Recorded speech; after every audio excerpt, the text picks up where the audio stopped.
Hello, folks, and thank you guys for checking out our annual meeting this year via PowerPoint. My name is Dana Boyle, and I'm president of the Northern Neck Vegetable Growers Association, and I welcome you. We would love to be able to be with you all this year in person to fellowship and have lunch together and all that fun stuff.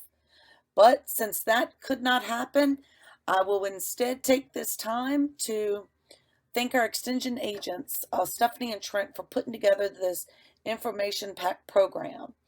For those of you joining us that are not members of the Northern Neck Vegetable Growers Association, please consider contacting me or one of our members or one of our extension agents to find out more about our educational programs, our educational trips, our scholarship, and more. We'd love to share more information with you about our fun association.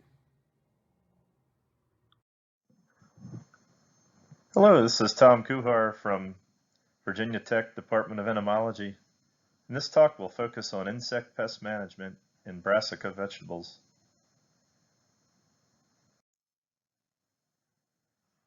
So one thing that I'm sure many growers have already heard is that the insecticide Lorsban, which has been used a lot on Brassica vegetables, has been banned. So this is something that's been coming for at least 5 years. In fact, Corteva, the company now who was manufacturing Lorsban, stopped that manufacturing in 2020. And there were still some other chlorpyrifos products that were out there.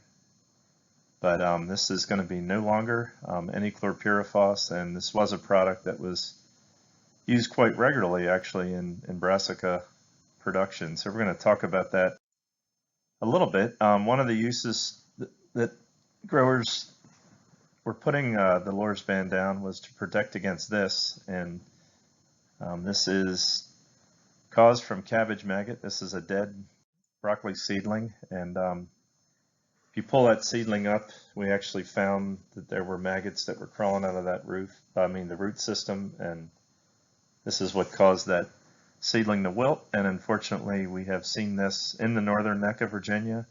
In particular, I've seen a lot, but really creeping up in all areas of Virginia. We've seen it in Whitethorn Farm near Blacksburg. This is a pretty damaging pest. We definitely have it in Virginia. It goes through multiple generations. And here's a little bit about the biology. So it's a cabbage maggot's a tiny fly that's a little bit smaller than a housefly, but kind of resembles one. And these adult flies will pupate and be active right around the time that you see wild radish or wild mustard flowering in the springtime. That's their first activity of adults in the spring, and sometimes that's timed perfectly with those early brassicas that may be going out in the spring.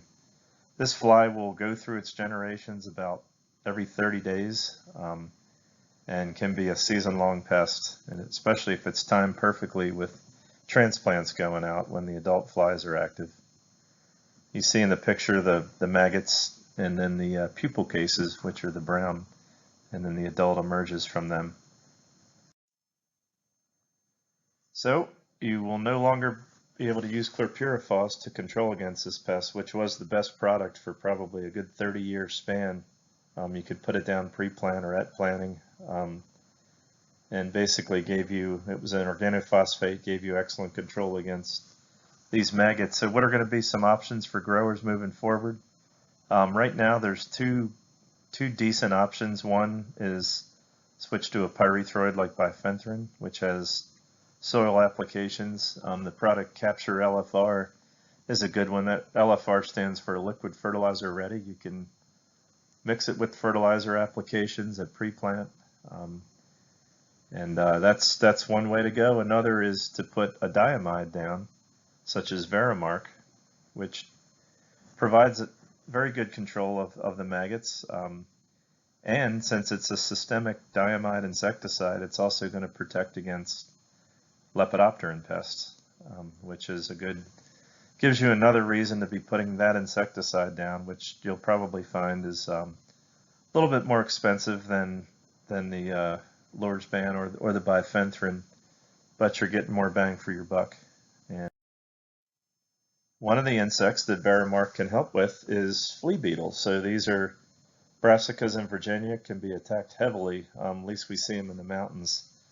Can really take out those early seedlings of these Brassicas. Little tiny beetles chew many tiny holes.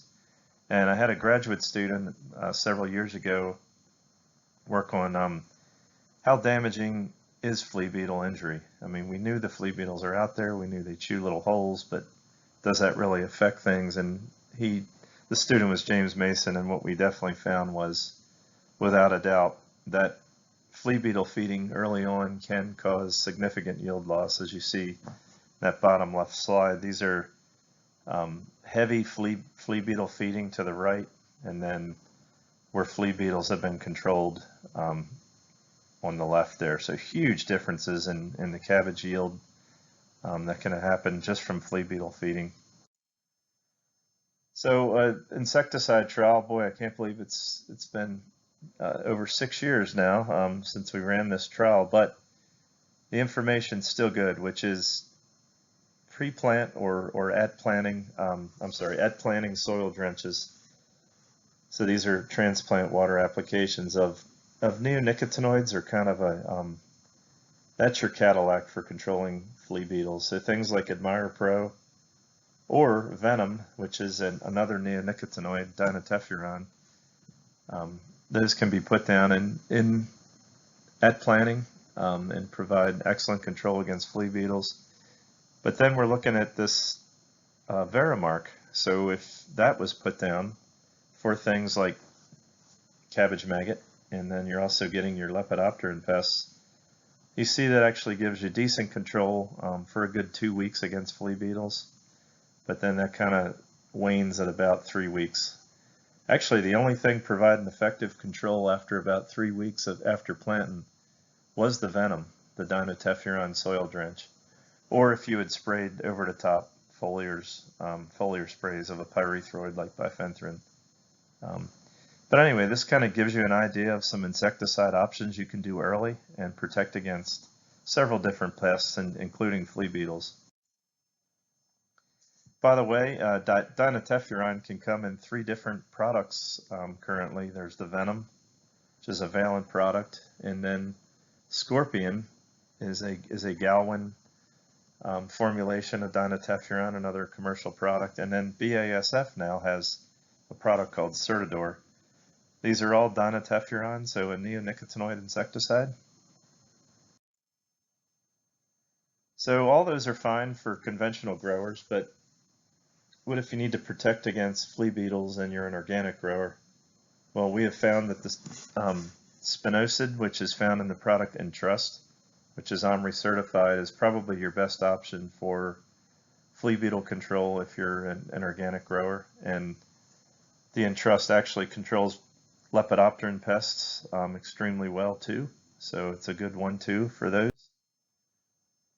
Or if you need to protect your early plants, your early transplants, and you have the ability to put row covers out, very good option for things like flea beetles, and can keep the cabbage maggot flies from depositing eggs, so you won't get your cabbage maggot problems, and can keep those early moths from laying eggs on there to knock back worm pests early on. So it's a good way to get going. They have to come off eventually as the plants get bigger, but if you have this ability and you're an organic grower, it's a good way to get a good start without chemicals and protect against these pests.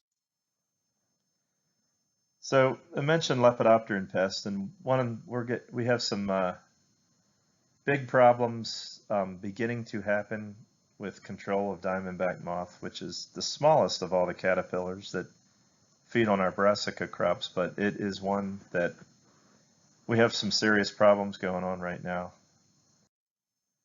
And this has been popping up for about 3 years, and here's some slides from 2020. These are some Brussels sprouts that had been sprayed with the diamide Coragen, which during my years, I saw this insecticide provide excellent control, 95% control of worm pests with one application. Systemic insecticide can be taken up by the plant. So these were Brussels sprouts sprayed with Coragen, and you can see just unmarketable, heavily damaged, and this was Diamondback Moth, and Diamondback Moth that did not appear to be killed by that Coragen. So prior to that, 2 years prior to that, we saw the same thing happen right after Coragen spray. Went down to a field in Hillsville, Virginia, and this is what it looked like. And the grower had gotten good control with Coragen. It wasn't an issue of coverage. It wasn't an issue of not including a spreader sticker. All that was done. So we actually collected those larvae from this field, brought them back to the lab, dipped some cabbage leaf discs in spray tank concentration of Coragen, and actually put them in petri dishes, and we actually had about 33% of the Diamondback moths survive that Coragen application. That should have been zero survival.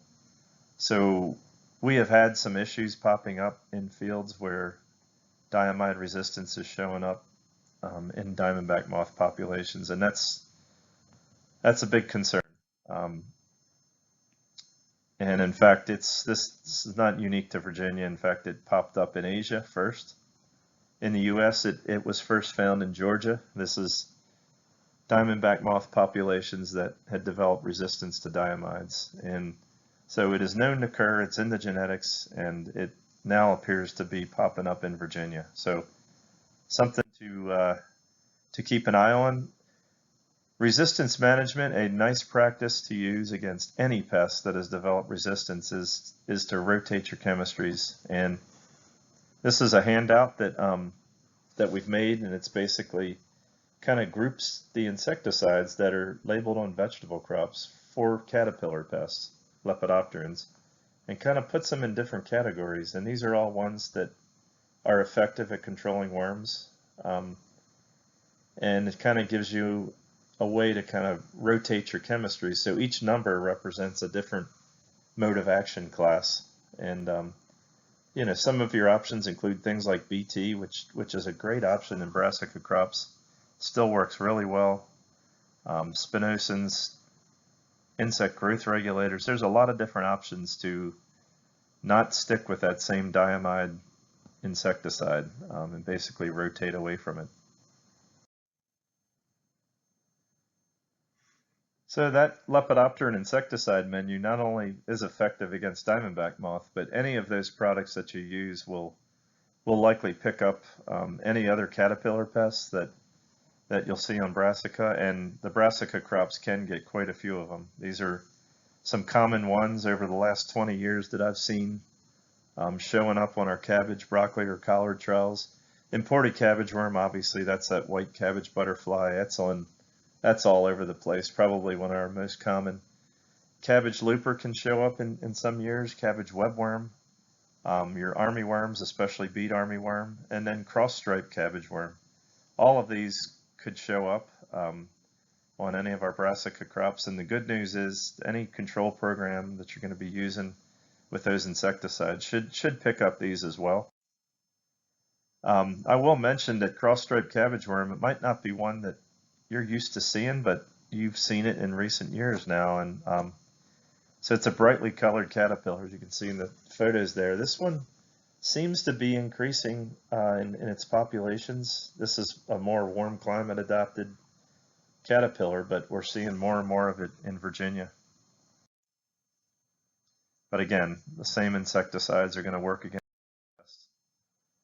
And the other thing, a lot of those chemistries you saw listed on the left were called IPM friendly, and that is because they'll minimize the impact on parasitoids and natural enemies. And in particular, this one, Diadegma, is a wasp that is real important for diamondback moth larvae.